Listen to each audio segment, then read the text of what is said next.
Fala galera, tudo tranquilo? Questãozinha do Enem 2020, aplicação regular, e o papo é sobre sucessão ecológica, galera. Papo, muito famoso, né? A gente tem que trabalhar bem, porque ecologia, galera, não tem jeito.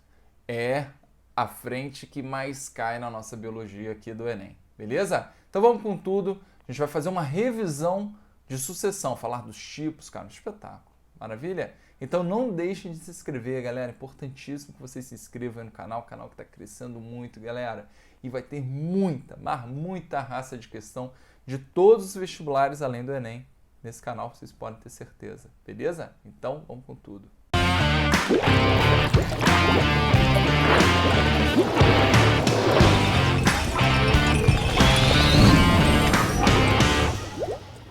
Pronto, galera. Estamos de volta. O cara diz o seguinte, ó, que plantas pioneiras são as que iniciam um processo natural de cicatrização de uma área desprovida de vegetação. Em geral, têm pequeno porte, crescem muito rápido, desenvolvem-se a pleno sol e são pouco exigentes quanto às condições do solo. Produzem grande quantidade de sementes e possuem ciclo de vida curto. Essas plantas são importantes em um projeto de restauração ambiental, pois promovem no solo... Então calma, segura as pontas, fi. Ai, ai, ai. Vamos aqui fazer uma revisão, ok? Sobre sucessão ecológica. Beleza? Gente, o termo sucessão já me diz o conceito. Beleza? Então, qual a ideia aqui, Vitão? Né? Quando a gente fala de sucessão ecológica, tá? A gente está falando da ideia de determinadas, né, populações que vão habitando um determinado local e, obviamente, relacionando aqui, ó, inúmeras alterações. Olha aqui no meu desenho, ó. Isso aqui é como se fosse inúmeros momentos em que a mesma região ela está sendo o quê? Habitada por populações diferentes. Então é muito comum isso, gente, na natureza, tá? Você pode relacionar locais em que não havia vida antes, ok? E locais que há vida. E por algum motivo, vamos pegar aqui o exemplo clássico do nosso queridíssimo Centro-Oeste, onde tem, né, o famosíssimo Cerrado. E lá, galera, não tem jeito, vai ter período que vai ter queimada mesmo, fogaréu, beleza? Só que tem plantas, gente, que precisa ser queimada, a semente precisa ser tostada para ela germinar. Olha só que interessante, né? Mas vamos considerar as queimadas naturais. De resto, gente, é uma tristeza que acontece, beleza? Mas se você for lá, período, né, de seca, principalmente agora, né, a gente fala aí agosto, setembro, outubro, ok? Cara, são muitas queimadas rolando ao mesmo tempo, beleza? Só que vem um período de chuva, maravilha? E, cara, primeira chuvinha que bate na região, você vai bater o olho uma semana depois e já vai estar tudo verdinho, beleza? Então, desse primeiro verdinho, dessas primeiras gramíneas, vão, né, surgindo outras espécies ali na localidade. Então, vai haver, né, um processo de substituição, que foi a ideia do termo sucessão, o que vem depois, beleza? Dentro dessa ideia, a gente pode trabalhar com dois tipos de sucessão, o que chamamos de sucessão primária, ok? Em que a gente colocou, né, como a gente coloca, né, como fator principal, ó, a difícil fixação da vida, como uma rocha, né, como também, né, rochas vulcânicas, ou até mesmo um deserto, tá? Então, normalmente, o que é considerado aqui é o fato desse processo ser mais lento. Ah, Vitão, por quê? Porque é difícil fixação à vida. Você acha que numa rocha vai bater uma primeira sementinha de uma planta e vai nascer, pô, germinar, e, meu irmão, dali a gente vai ter todo esse processo, né, rolando solto até chegar, né, essas árvores zonas lindonas? Não é bem assim. Vai ter uma, vai ter outra, vai ter centenas, até a gente realmente ter condição para ir ampliando aqui as populações. Beleza? Já na sucessão que consideramos secundária, ok? O processo é bem mais rápido, ok? Por quê, Vitão? Porque a gente já considera, né, aquela localidade com a presença de vida, tá? Então é muito mais rápido, beleza? Exemplo, falei do Cerrado, ok? Um laguinho também assoreado, tá? Pode já dar condição para que outras populações ali colonizem aquela região, beleza? Então é basicamente a ideia. De qualquer maneira, tá? No processo primário, a gente consegue perceber mais facilmente o que chamamos, e o que ele colocou aqui, ó, no texto, tá? Ele chamou de espécie pioneira. Na verdade, ele chamou de planta pioneira, tá? Espécies pioneiras são aquelas que, cara, normalmente, né, conseguem quebrar essa barreira da fixação e, de fato, né, vão colonizar inicialmente essa região, ok? Então, eu posso chamar de espécie, ok? Pioneira, tá? Ou, a vida é cheia de sinônimos, né? Biologia que o diga, né? A gente chama de essese. Tranquilo? Maravilha. Vale destacar que na sucessão secundária, muitas vezes, cara, você não consegue nem perceber, ok? Você não consegue perceber quem é a espécie pioneira. De tantas, né, plantinhas, né, principalmente gramíneas, a gente fala muito, né, na ideia principalmente do cerrado, ok? Que surge ao mesmo tempo. Beleza? Então é difícil. Na primária você consegue ver mais facilmente, tá? Bom, reparem que ele desenhou inúmeras etapas, ok? Desse processo, né? Que são as setinhas aqui, tá? A gente normalmente chama essas etapas de série, ok? Pode ser escrito assim também, ó, série ou série, como a gente normalmente fala, tá? Caracterizando aqui as etapas intermediárias, tá? Mas a tendência é que em algum momento, no final do processo, por que final? Porque a gente vai caracterizar, gente, um momento em que não vai haver grandes alterações, beleza? Então a gente vai dizer que essa regiãozinha, né, ou a comunidade, que é o conjunto de populações, chegou ao clímax. Então vocês vão ver muito em livros o termo comunidade, ok? Comunidade clímax, ou simplesmente diz que chegou ao clímax, beleza? Essa fase, essa última fase, tende a ser muito caracterizada nos vestibulares, muito, ok?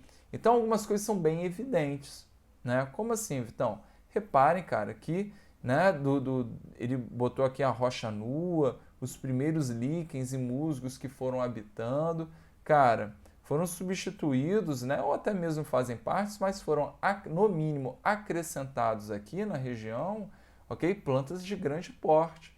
Então, eu posso pensar no aumento da biomassa, ok? E eu posso também entender razoavelmente e facilmente que houve também o aumento da biodiversidade, certo? É quase que uma coisa puxando a outra, né? Porque a gente pode entender que eu também aumento o que, gente? Os nichos ecológicos. Porque não é só planta que tem aqui, né? Também tem os organismos, tem os animais, tem um bando de coisas, né? E, obviamente, as plantas distintas também ocupam nichos diferentes, ok? Dentro dessa ideia de nichos, quanto maior a amplitude, né? Você também está caracterizando o quê? Uma maior complexidade das teias alimentares, a gente acaba caracterizando também o que, minha gente? Né? Uma maior estabilidade, ok? Isso quer dizer que mesmo que um organismo ele desapareça ali por qualquer motivo que seja, inclusive natural, tá? Lembra que a extinção ela é um processo natural. O que a gente faz é adiantar, acelerar o processo, infelizmente, tá? Mas essa é a ideia. Então, se sumir um, cara, pode ser que um outro organismo, tá, faça, né, a ocupação daquele nicho ecológico, beleza? Então, quanto maior a quantidade de nicho, maior a estabilidade.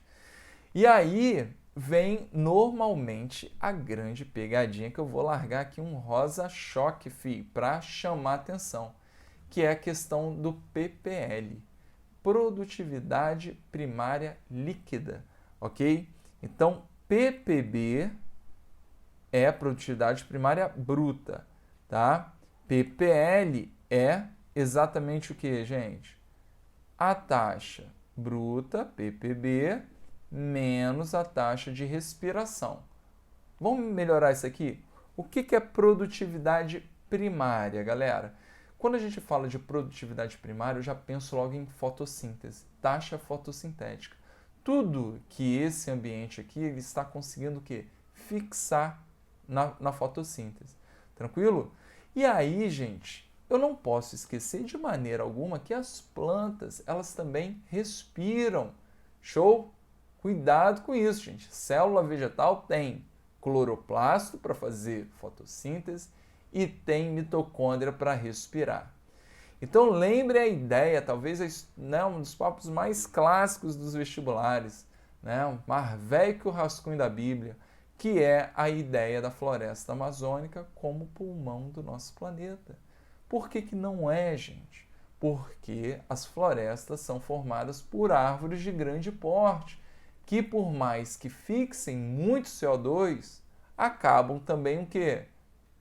Liberando, porque respiram muito. Então, lembre que a gente coloca na conta, ok, do nosso queridíssimo pulmão do planeta, né, aqueles que vão liberar oxigênio para realmente manter aí próximo dos 20 e pouco por cento na nossa atmosfera, os famosíssimos fitoplânctons, não é isso? As microalgas que ocupam a superfície dos oceanos. E filhote, o planeta, é a maior parte composta por oceano. Então, muito maior a área, muito mais atuante do que a floresta amazônica, por mais linda, maravilhosa e grande que seja. Ok? Então, gente, quando eu relaciono plantas de grande porte, eu aumento, ok, a taxa de respiração, se aproximando do ppb. De qualquer maneira, eu vou diminuir o ppl, a produtividade primária líquida, ok? Então, ao longo desse processo bem descrito aqui, ó, no nosso desenho, né, em relação à questão, a gente entende que quando aumenta, tá, o porte das árvores, ok? A gente acaba, né, diminuindo o ppl. Beleza?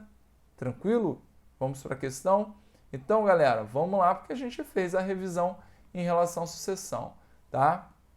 Então, essas plantas são importantes em um projeto de restauração ambiental, pois promovem no solo, vamos lá, aumento da incidência de luz solar, pô, pelo amor de Deus, né? Tá falando do solo, né? E, pô, aumenta da incidência solar, vai dar um tchan aí, não vai falar, ô, sol, manda mais, né, luz aí? Não, não é isso. B, diminuição da absorção de água.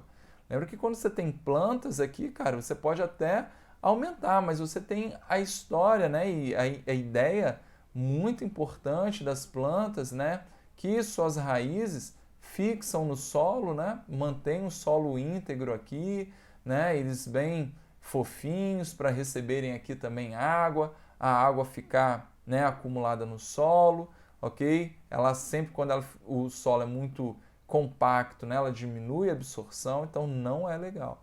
Então não é diminuição, vai ajudar inclusive a aumentar. C, estabilização da umidade. Opa, vou dar um pulinho nessa aqui. Na D, elevação da temperatura. Está dizendo que essas plantas vão aumentar a temperatura do local. Pelo contrário, né? Normalmente a gente relaciona o desmatamento ao aumento da temperatura local, né? A gente fala muito da alteração de microclima e tudo mais, tá? E a gente fala muito do efeito estufa, né? Em grande parte relacionado à queima do CO2. Mas, então, assim, elevação de temperatura não é nem um pouco aqui próximo da ideia. Muita gente ficou com dúvida na E, liberação de oxigênio. Só que agora a ideia, né, ao longo aqui da nossa sucessão foi caracterizar o quê? Né, um maior consumo do oxigênio, beleza? Então, por mais que a espécie pioneira aqui, a gente pode trabalhar, né, deixa eu botar um amarelinho aqui, né, no início, ok, da sucessão, um maior ppl, a ideia é que ao longo, né, da sucessão a gente vá diminuir o ppl. Tranquilo, gente? Então, não caracteriza muito essa ideia. Então, a fixação, né, vai garantir, principalmente, ó, até porque ele se relaciona ao solo, show, e não ao ar atmosférico, mas uma estabilização da umidade. pô, esse solo vai ficar mais úmido, você vai ter mais matéria orgânica, né, na região, ok? Isso aqui retém, né, água, umidade próxima ao solo. Maravilhoso? Então, fica aí a resposta. Bom, dei esse apanhado na sucessão, mas para a gente pegar um assunto e ter mais uma resolução de questão em que a gente revisou o conteúdo inteiro. Maravilhoso? Espero que tenham curtido, galera. Espero que tenham acertado. E, cara, vamos com tudo, porque esse ano, meu irmão, é o último. Acabou, vai acabar vestibular para você, filhote.